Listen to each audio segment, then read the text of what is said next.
Channel অপরাজিতায় সকলকে স্বাগতম। প্রচণ্ড গরমে যেসব নিয়ন্ত্রণ প্রয়োজন, খাবার এড়িয়ে চলবেন।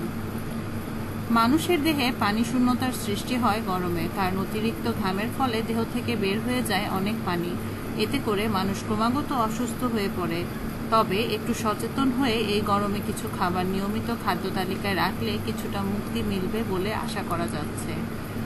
এই গরমে আপনার সুস্থতা কামনা করি।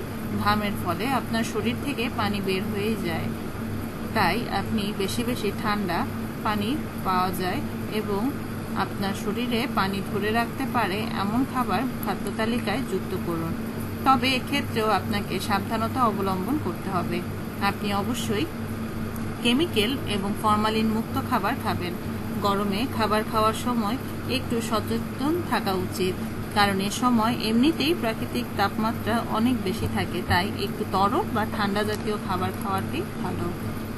যেসব খাবার এড়িয়ে চলবেন, গরুর গোশত আমাদের দেহে অনেক বেশি তাপমাত্রা উৎপন্ন করে। এছাড়া কোলেস্টেরলের বৃদ্ধি, উচ্চ রক্তচাপের সমস্যা তো রয়েছে।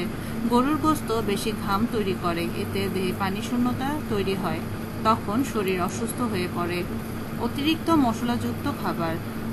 মশলাযুক্ত খাবার আমাদের দেহের তাপমাত্রা অনেক বাড়িয়ে তোলে, এতে আমাদের হজমের সমস্যা দেখা দেয়।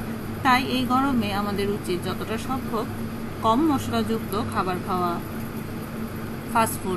ফাস্টফুড জাতীয় খাবারে অনেক বেশি তেল থাকে। গরমের সময় তেল খেলে আরো গরম লাগে। আবার অনেক ফাস্টফুড রয়েছে যেগুলো আমাদের দেহের পানি শুষে নেয়, ফলে এই গরমের মধ্যে আমরা পানি শূন্য হয়ে পড়ি। অতিরিক্ত চা ও কফি, অনেকেরই অভ্যাস রয়েছে বা বিকেলে 1 কাপ চা বা কফি খাওয়া, কিন্তু এর বাইরে চা বা কফি পান করা গরমকালে শরীরের জন্য একেবারেই ভালো নয়। চা বা কফির ক্যাফেইন দেহ থেকে ডিহাইড্রেট করে ফেলে, এতেও আমাদের অতিরিক্ত গরমে অসুস্থতা বোধ করি।